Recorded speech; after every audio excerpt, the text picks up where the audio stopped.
Moin, mein Name ist Stefan Marx und ich möchte Ihnen heute zeigen, wie Sie mit Teambit 7.6 unser neues Quizmodul nutzen können.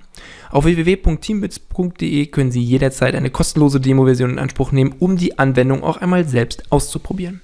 Oft wurden von Kundinnen und Kunden die Anforderungen an uns herangetragen, ob wir spielerische Elemente stärker in Teambits verankern können. Dem sind wir nachgekommen. Wir haben ein Quizmodul entworfen, was insbesondere für Workshops und Schulungen sehr bereichernd und wertvoll sein kann. Aus eigener Erfahrung weiß ich als Referent und Moderator, dass kleine Spieleinheiten auch bei ernsten Gruppen, zum Beispiel bei Führungskräften, eine gewisse Form von Interaktivität, Neugier und Energie freisetzen kann, die für die Bearbeitung von Themen in Workshops und Schulungen sehr hilfreich sind. Ich möchte Ihnen heute zeigen, wie Sie unser neues Quizmodul nutzen können. Zunächst einmal können Sie gewohnt über die Schaltfläche hinzufügen, jetzt das Quizmodul hier auswählen. Es ist aufgebaut wie eine Interaktion, das heißt, Sie kennen diese ganzen Felder hier. Ich kann das Quiz benennen, lasse ein paar Daten da, das Datum und kann direkt in die Interaktion springen. Hier ist der gleiche Aufbau wie bei Meetings und Fragebögen und Sie haben die Möglichkeit, neue Interaktionen hinzuzufügen. Sie haben Mitteilungen, um zum Beispiel auch bestimmte Kapitel zu machen, falls Sie eine Reihe an Fragen an die Teilnehmerinnen und Teilnehmer stellen wollen. Sie haben die Möglichkeit, Abstimmungen zu machen, also Multiple-Choice-Abstimmungen, und Sie haben die Möglichkeit, Abstimmungen mit Bildern zu machen. Und natürlich brauchen Sie eine Ergebnisanzeige zum Schluss. Das ist ebenfalls hier abbildbar als eigene Interaktion am Ende des Quizzes.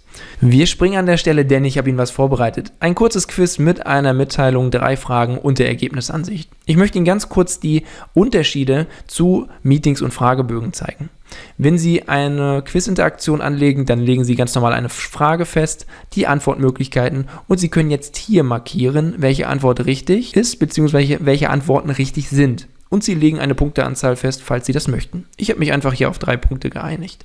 Am Ende geben Sie hier, wie gewohnt, einfach noch ein paar Einstellungen ab, drücken auf Speichern und die Interaktion ist angelegt. Eine zweite Besonderheit ist, Sie haben den Auflösen-Button hier. Das bedeutet, am Ende der jeweiligen Frage müssen Sie ja zeigen, welches Ergebnis das Richtige ist. Das machen Sie mittels Knopfdruck auf diesen Button. Darüber hinaus sieht die Ansicht für die Teilnehmerinnen und Teilnehmer noch ein kleines bisschen anders aus. Ich zeige Ihnen das einmal. Nämlich zum Start müssen die Teilnehmerinnen und Teilnehmer ein Nickname eingeben. Ich nehme einfach mal meinen Klarnamen, drücken auf Abschicken und dann kommen Sie in den Quiz-Bereich. Ich möchte Ihnen einmal zeigen, wie so eine Quiz-Interaktion abläuft. Sie moderieren eine Frage wie gewohnt an, Sie erklären das, Sie geben die Frage frei, die Teilnehmerinnen und Teilnehmer haben die Möglichkeit, auch eine Stimme dazulassen, Sie präsentieren das Ergebnis und am Ende klicken Sie auf den Auflösen-Knopf und bekommen das richtige Ergebnis angezeigt. Ich würde Ihnen das gerne einmal zeigen, wie das auf der Bühne aussieht. Wir starten hier in der Mitteilung. Ich habe hier die Bühne.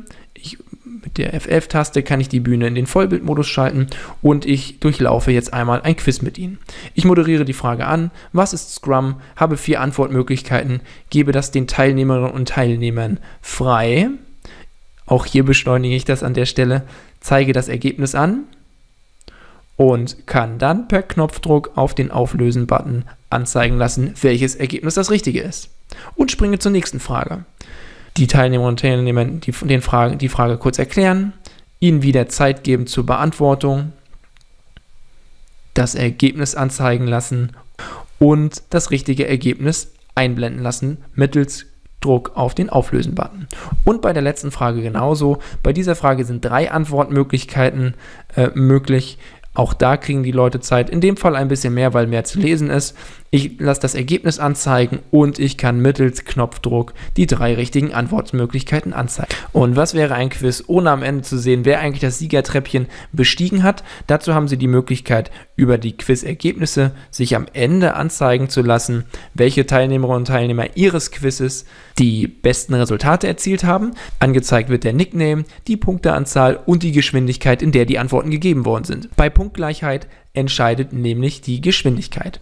Und zu guter Letzt haben Sie natürlich wie gewohnt die Möglichkeit, auch sich die Ergebnisse exportieren zu lassen, zum Beispiel als HTML. Da haben Sie hier auch nochmal markiert, welche Ergebnisse die richtigen sind und alle Teilnehmerinnen und Teilnehmer Ihres Quizzes sind hier aufgeführt mit der Punktanzahl und der Antwortgeschwindigkeit. Soweit von uns an dieser Stelle. Das war das Quizmodul von Teambits 7.6. Wenn Sie Fragen haben, können Sie sich jederzeit an uns wenden. Wir stehen Ihnen mit Rat und Tat zur Verfügung. Denken Sie daran, auf www.teambits.de können Sie jederzeit eine kostenlose Demo-Version in Anspruch nehmen, um auch das Quizmodul einmal selber ausprobieren zu können. Mein Name ist Stefan Marx und ich wünsche Ihnen viel Erfolg bei Ihrer Veranstaltung, bei Ihrem Workshop, bei Ihrer Schulung mit Teambits.